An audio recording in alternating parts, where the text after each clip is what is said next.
Hello everyone, welcome back to Dewantara channel. Today we are going to learn about how to introducing ourselves. Jadi hari ini kita akan kembali belajar tentang bagaimana cara untuk memperkenalkan diri kita.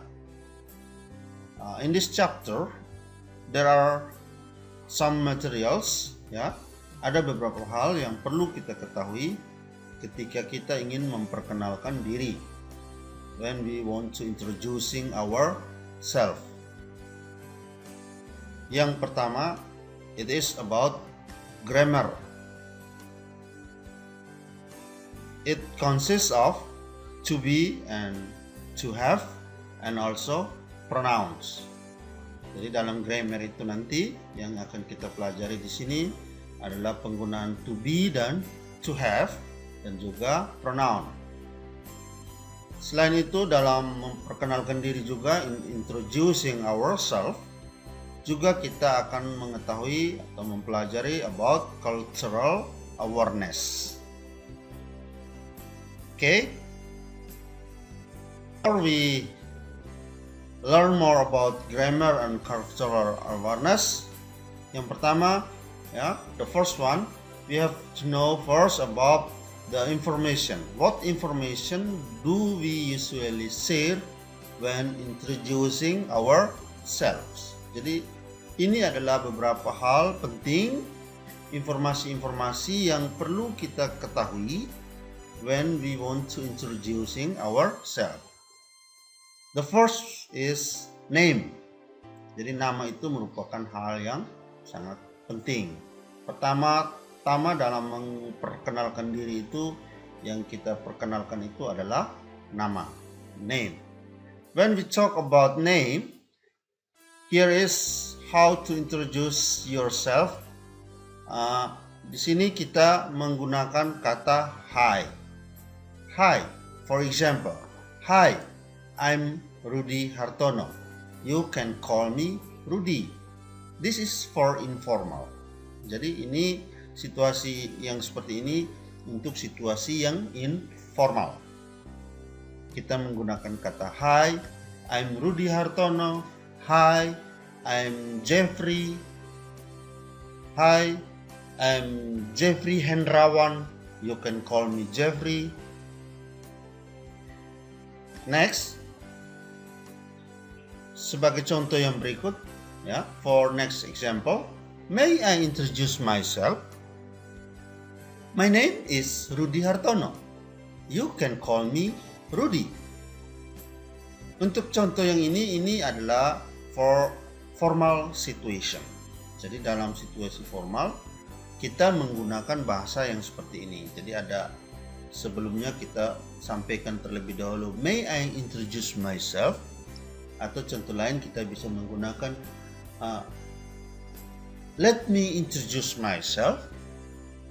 Ini untuk yang lebih formal. My name is Rudy Hartono. You can call me Rudy. Baik, itu untuk name, for introducing name. The information about name. Yang berikut, informasi yang berikut yaitu about occupation. Occupation itu biasa disebut dengan pekerjaan atau status pekerjaannya. Example of sentence here. I am a student at SMA 57 Jakarta. Atau I am a student of SMA Taruna Vidya ND. Bisa. I am an architect. Itu menunjukkan pekerjaan seorang atau occupation. I'm a teacher. Kalau Anda sebagai peserta didik, I am a student.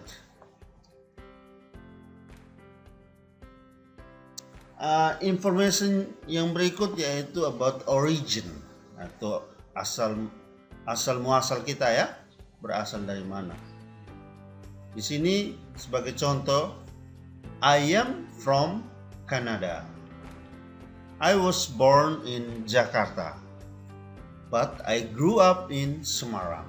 Ini contoh untuk how to introducing ourselves, menunjukkan informasi atau information about origin. Next, untuk yang berikut, informasi yang berikut yaitu terkait dengan address. How to introduce our address. Sebagai contoh kalimatnya, I live in Surabaya, I live in Kupang, I live in Ende. Jadi tergantung tempat kita tinggal, di depannya kita bisa menggunakan dengan kalimat I live in. I live in Surabaya. I live at 53 Kabayan Street, Bandung. Ya, ada perbedaan di situ, I live in dengan I live at. Kalau I live in, setelah kata in diikuti dengan nama tempat langsung. Jadi tempatnya masih secara umum. I live in Surabaya, I live in Jakarta, I live in Kupang, I live in Kalimantan. What about I live at?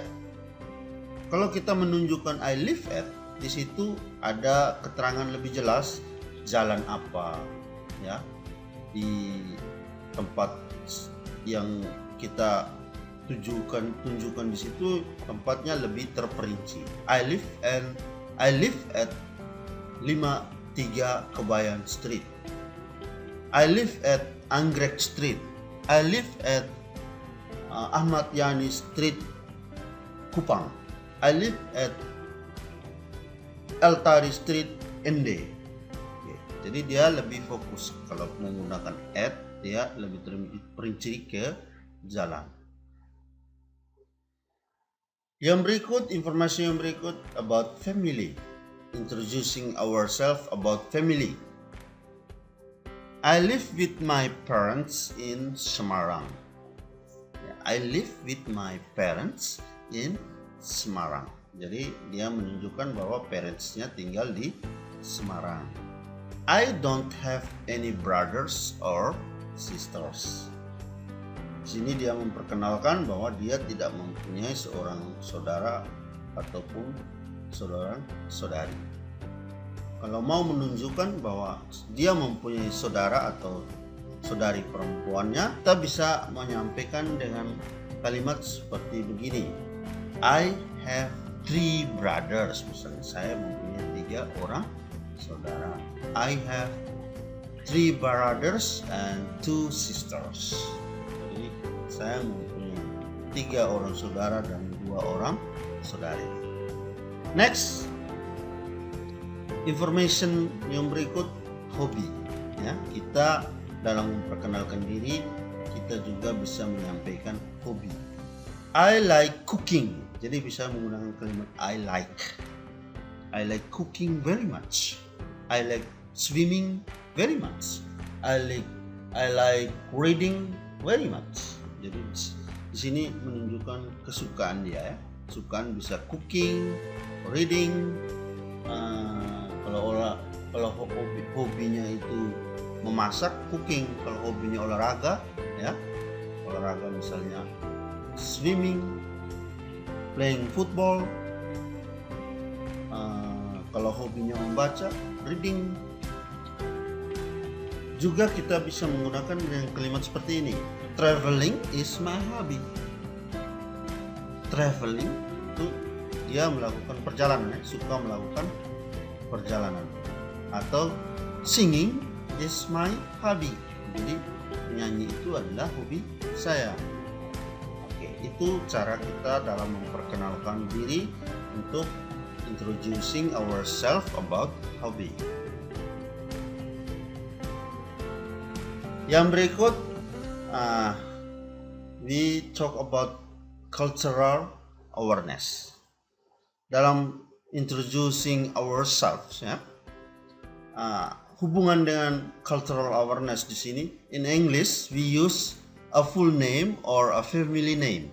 Jadi di Inggris itu kita menggunakan full name atau family name. Use a full name, first name or short name, dalam artian nickname without a title. Sebagai contoh misalnya seperti ini. Hello, my name is David Hasselhoff. Jadi nama saya David Hasselhoff.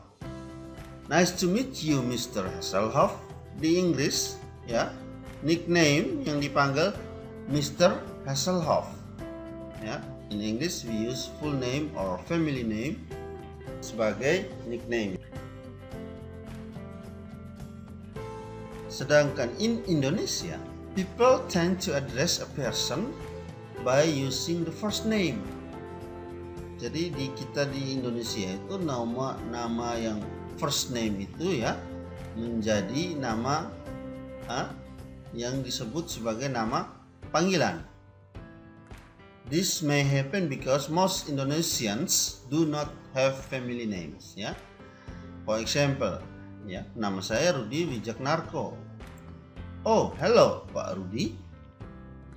Jadi nama yang disebut di depan itu adalah nama panggilan. Sedangkan for English, ya, untuk di Inggris mereka menggunakan nama belakang, ya, sebagai nama panggilan atau nickname. Itu untuk cultural awareness, ya.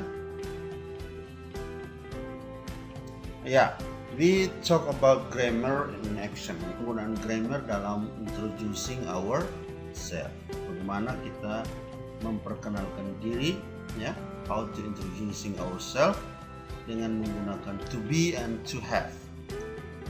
The verb to be acts as a linking verb. A linking verb provides no action to sentence. Present tense. I am, you are, he, she, it, is. Ya, jadi penggunaan I dengan am, you, are, he, she atau it dengan is. Sedangkan we menggunakan are, you are, they are. Jadi itu untuk to be. As a main verb, to have implies the meaning of possession. For example, I have a good job. I have a car. Dan yang berikut penggunaan questions, positive statement dan negative statement. Untuk singular, ya, do I have? Positive statement, I have. Negative statement, I don't have. Jadi ditambahkan do not. Do I have? Question, pertanyaan, do I have? Sedangkan untuk positif, I have. Sedangkan untuk negatif, I don't have. Yang berikut, does he? Does she? Itu untuk question. Singular, ya, ini singular. Sedangkan untuk positive statement, he, she, atau it has, ya, semuanya menggunakan has. Karena apa? Karena itu subjeknya adalah orang ketiga tunggal, he, she, and it. Jadi menggunakan to be has. Untuk perubahan ke kalimat negative statementnya kita menggunakan ditambahkan dengan does not, ya. He doesn't, she doesn't, it doesn't. Di situ kita tambahkan dengan misalnya he doesn't have, ya, she doesn't have, or it doesn't have. Berikut penggunaan do you have, ya, do you have. Positifnya you have. Negative statementnya you don't have. Oke. Itu untuk singular. Singular itu yang tunggal, ya. Dan bagaimana kalau untuk plural atau jamak, ya, kalimat yang plural atau yang jamak. Sini kita menggunakan yang pertama questionnya yaitu do we, ya. Jamak di sini kita lihat itu di subjeknya we, you, they. Itu adalah subjek yang jamak. Ya, kalau untuk yang singular tadi kan I, she, he, it itu kan tunggal. Kalau she, he, it itu orang ketiga tunggal. Itu sehingga itu subjeknya tunggal, itu singular. Oke. Ini for plural ya, untuk subjek yang plural. Sedangkan untuk kalimat positive statementnya ya, itu subjek yang diletakkan di depan kalimat. We, you, or they have ya. Sedangkan untuk negative statementnya kita tambahkan dengan do not. We or you or they don't have ya. Baik, itu untuk penggunaan to have ya. Next, juga dalam grammar ini kita mengetahui tentang how to use a pronouns ya, pronouns. The subject pronouns dan juga object pronouns. Tentang subject pronouns di sini atau kata ganti subjek ya. Di situ he, she, I. Kalau he itu untuk pengganti subjek yang orang laki-laki, sedangkan she itu untuk pengganti subjek yang orang perempuan. Terus I, it, they, you, we itu untuk subjek pronoun ya. Oke. It is used for the subject of a clause. For example, shall we have those people?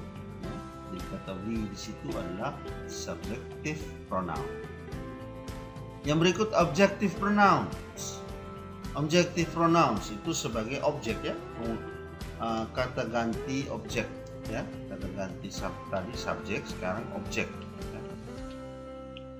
Him, her, me, it, them, you, us. Ya, jadi he menjadi him, she menjadi her, I menjadi me, dan seterusnya ya. Are used for the object. Jadi dia posisinya sebagai objek of verb or a preposition. Jadi bisa juga disebut dengan a preposition.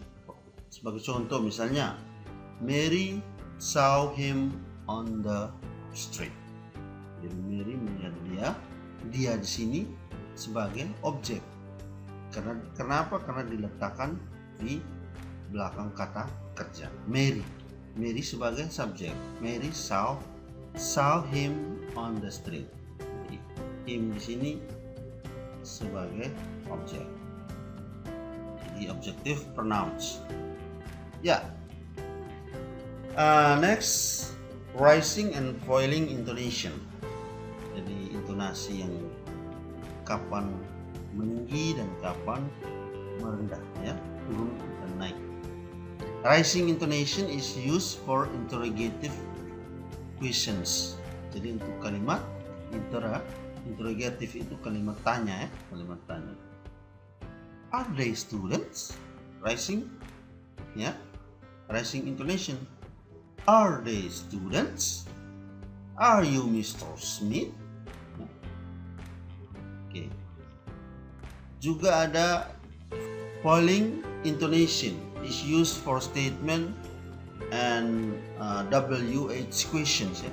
Untuk statement WH questions, for example, who are you? Ya, dari tinggi ke rendah ya. Who are you? Nah, sebagai contoh seperti itu ya. Itu untuk information about rising and falling intonation. Next, about WH question words ya, dalam introducing ourselves.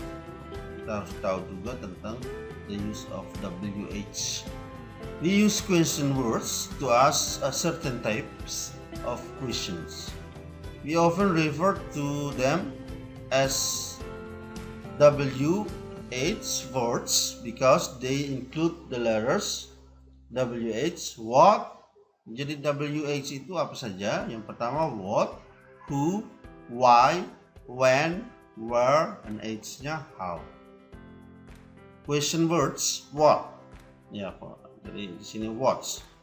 Untuk fungsinya untuk apa ya? Asking for information about something. Jadi what itu pertanyaan question what.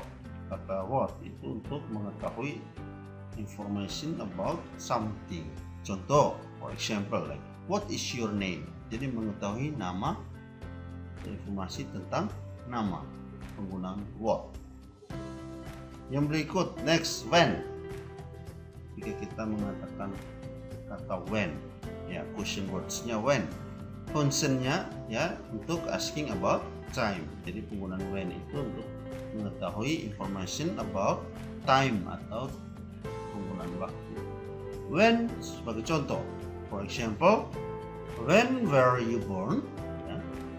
Jadi menanyakan kapan atau waktu ya lahir. When were you born? Information about time.